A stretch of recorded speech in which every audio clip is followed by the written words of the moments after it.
Yo, Rana, and welcome to FM Tahiti. I hope you're all doing well.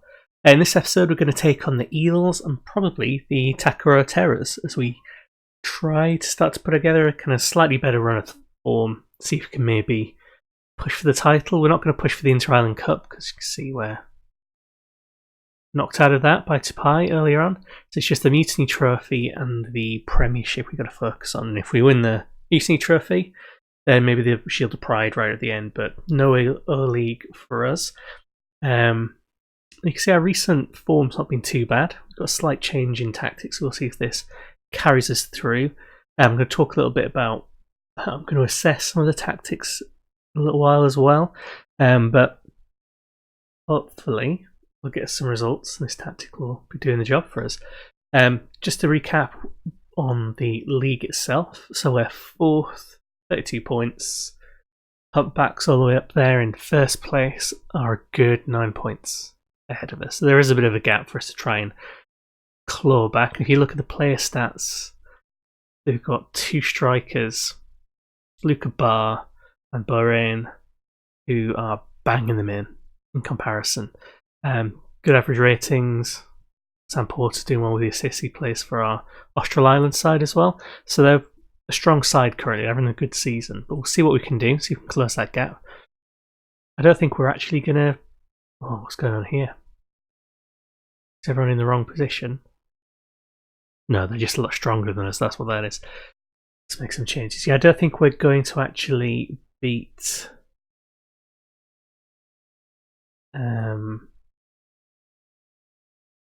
Humpbacks the title. I don't think that's kind of in us. But we'll try and get close, so at least we've had a good season then. Let's try Renard on the left for Manuel.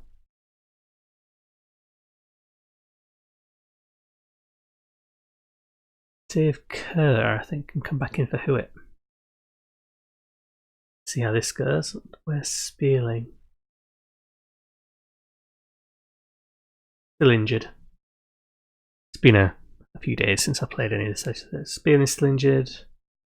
Yeah, this is our best shot, I think, for this one.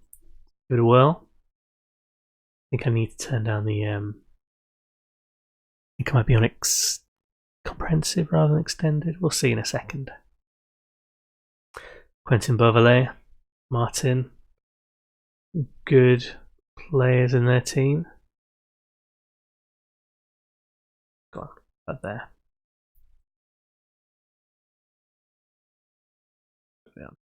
Going back down to key for this.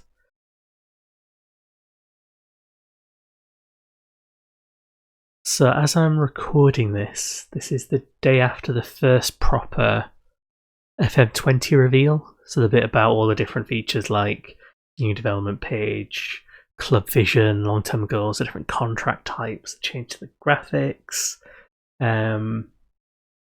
tactical change bit where you can click on the bit of the pitch that tells you why that pitch is strong or weak in terms of what coverage it's got there, those kind of things. It's after that sort of drop there. I think one of the roulette features, so Miles on Twitter gets people to vote and he reveals a small feature for everyone depending on what the vote is. I think the one that was revealed on the first day was the fact that players' personality types will be more dynamic. So all that's just happened. So I spent a lot of time just looking at that, getting kind of excited for FM20, but it does mean the clock is starting to run down on FM19. But if you're following the series, don't worry, I'm not going to suddenly just stop in the middle. If FM20 gets released before we finish what we want to finish here, we're still going to carry on. Oh, crap. Beauvalet, he's good. Shouldn't have given that kind of space. Look at the half an hour we don't even have a shot on target.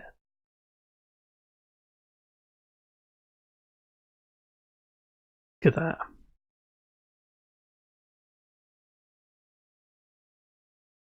Never mind. Yeah, so I'll carry on until I get to kind of natural endpoint. That might not necessarily be taking over the world and winning the World Cup or whatever. You just have to feel like a natural kind of resting point. And when I do, I'll also do a recap of everything. And what I'll also do is I'll do a holiday into the future so you can see what would have happened it carried on the setting. Right, what we're going to do here, because we're not doing anything, and I don't know if it's as simple as just shouting at them to be better.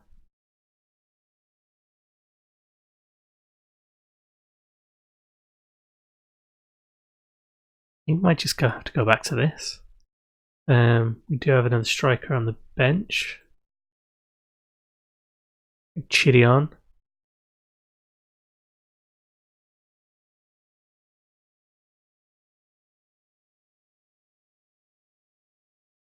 I am kind of tempted.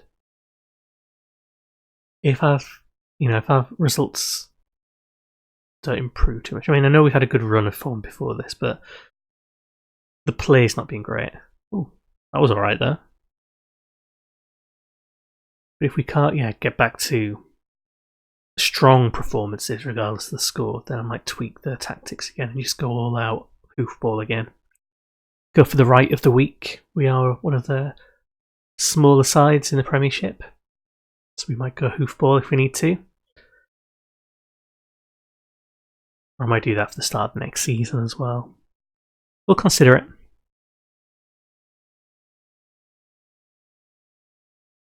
We're back in it. We're playing a bit better now we've gone to 4-4-2. I guess we are, as a team, a little bit more used to that.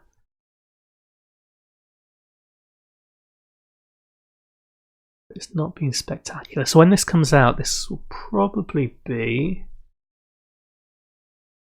Tuesday. It'll probably be Tuesday the 24th, something like that, if everything's gone well. And the end of this week, I should have an article up on Dictate the Game. And that article, go on, Wallace. Next sub. Before I tell you about the article.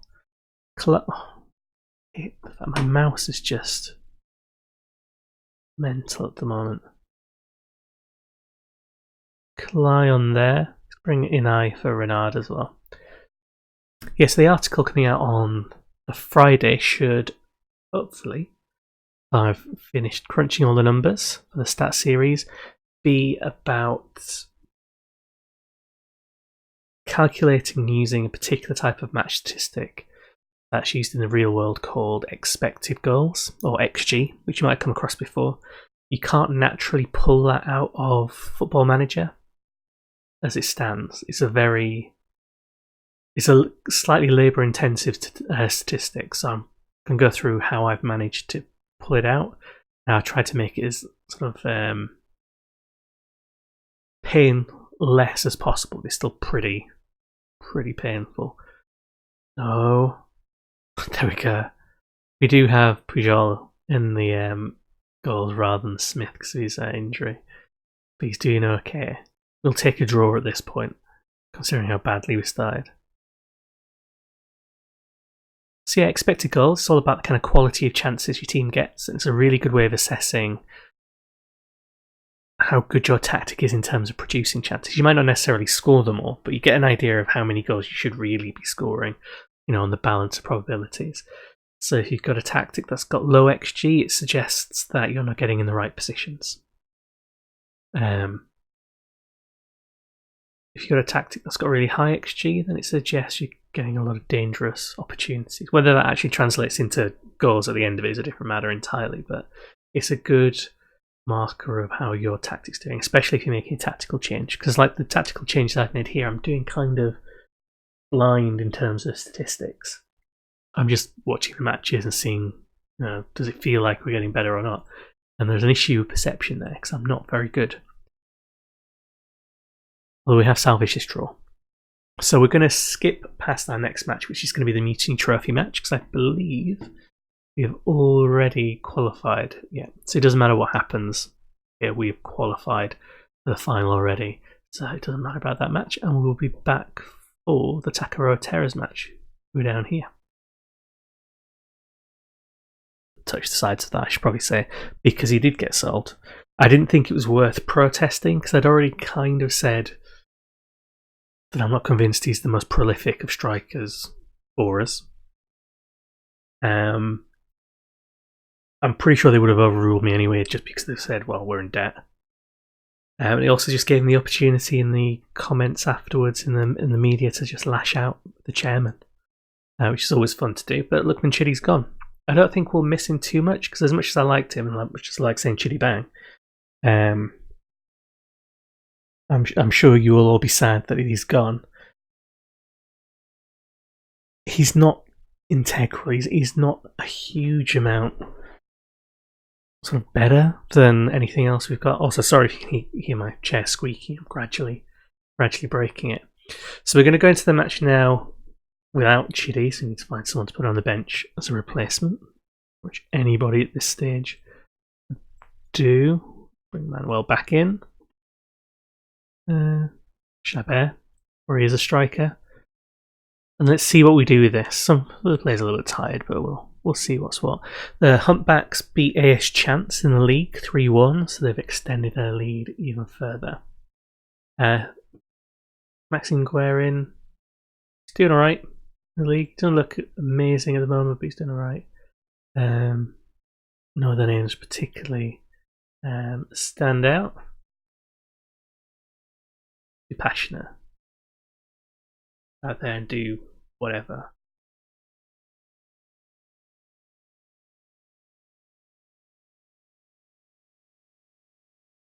So we use this tactic, this 4-4-1-1 against the Exiles as well, and we struggled in that match. I'm thinking I might just make a change.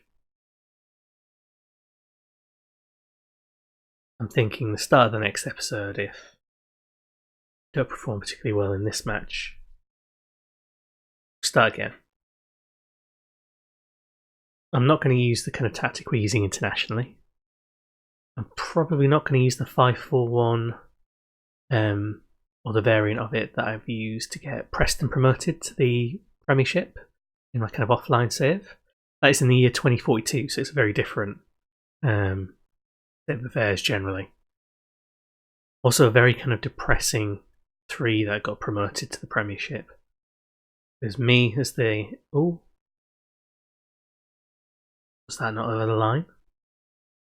We'll not find out because we don't have goal line technology here. Might add this for next year. Yes, it was Preston got promoted as champions, Ipswich as runners-up, and Bristol City as the playoff winners. So Guerin's got in there. So once again we've gone down with this 4-4-1-1. A nice simple finish for him. Still Pujol, but I don't think Smith would have done much better against that.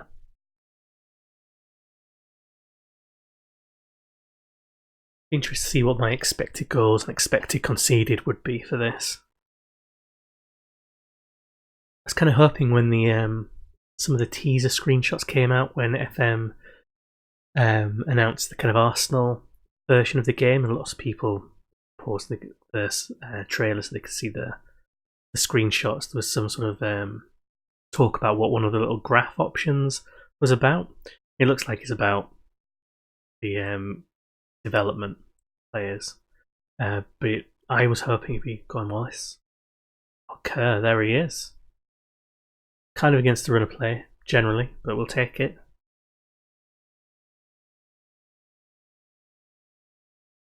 Kaiser's doing really intercepted and second assisted. Yeah, I was hoping this. I just spilt tea all over the plug sockets. That's not good, is it? Yeah, I was hoping that kind of graph thing would be about getting more of the kind of more traditional statistics out of the game, as part of that kind of analysis thing. So stuff like, maybe not XG, because it is actually, the more I think about it, the harder it would be for FM to automate doing that. I was hoping there'd just be a lot more in there, and that would be kind of your stats go-to screen, especially seeing as it's kind of one of the things that's becoming more and more common in the community as well, to use stats. Right, let's see all the stats, other than the ones we've got in front of us. So they've got 6 shots to our 5, 4 on target to our 3. It's close. It could be better. Let's shout at them a bit. Far from pleased. Crowd's a little demotivated. Yeah, demotivated. Can't talk today, apparently. We'll leave things as they are. We'll consider bringing on Tamangaro, maybe. I could also give Chabert a cheeky start if need be. Yanin scored a penalty for Moria in the latest scores. Right, Sabua. Back to Pujol. Back to Sabua. Moreau. Kaiser getting on there. And well back in. Oh, Wallace almost. That was quite a good move. Play like this a little bit longer, that'd be good.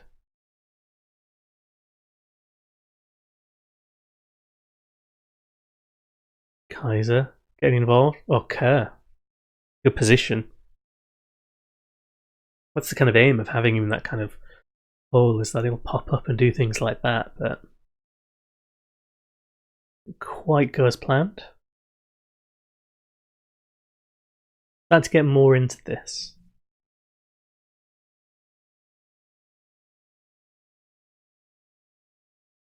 We still really need a win though. This is a match we should be winning.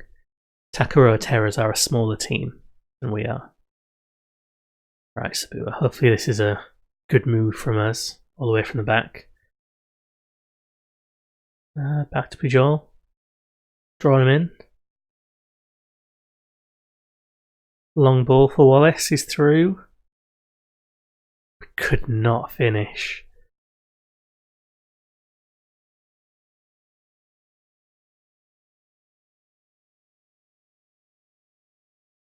Okay.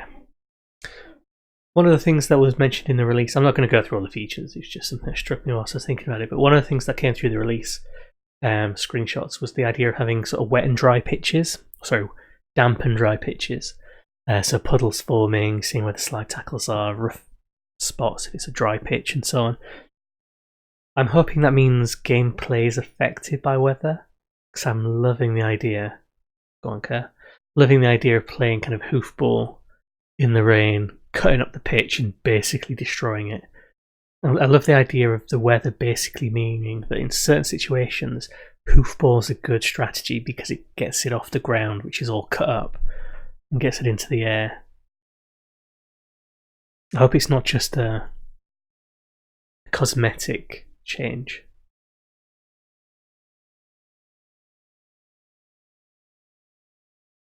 Five minutes, more or less, to try and get something done. Come on, Minan. Is anyone with him? He didn't really have much choice. And Stroud go long. Chabert. It was Chabert I went for, and he's just fallen over straight away. He's not repaid my faith.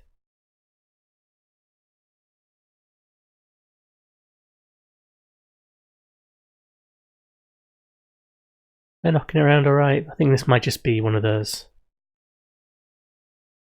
Oh no, they're knocking it out really well. They kind of deserved a goal from that. That was good stuff. Come on, Minan, straight through the back of him. Let him know you're there. Yeah, get it away. What Chabert will do with this.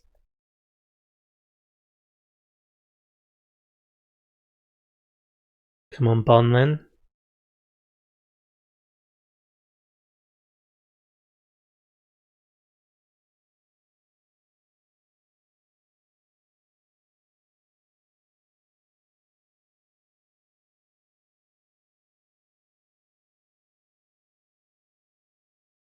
Manuel's doing alright.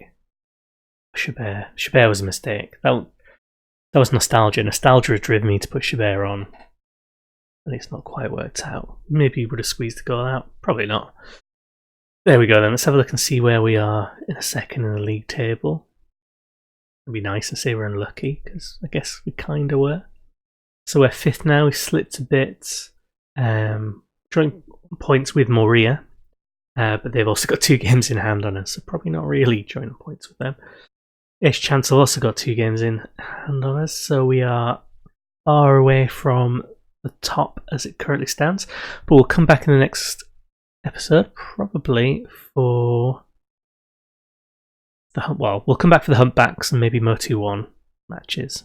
I'll be alright, because Ace Chance are going to beat us. They always beat us. We don't need to see that. Moria aren't actually as close to us as we thought originally. So it's not a crunch match in that sense. And I'll try the 4-4-1-1. 2 more attempts. If that doesn't work, we're going to go away to the humpbacks, playing at Rodrigo de la Vega Stadium, I believe. Let's check it out. Oh, that's us, not them. Well done, me. Yeah, we're going to go to the Rodrigo de la Vega Stadium for the first time and hopefully win. It's only 6,000 all seater. Nice sponsorship deal there. Yeah, so we'll come back for that. That'll be our next match. Thanks very much for watching, and I will see you in a little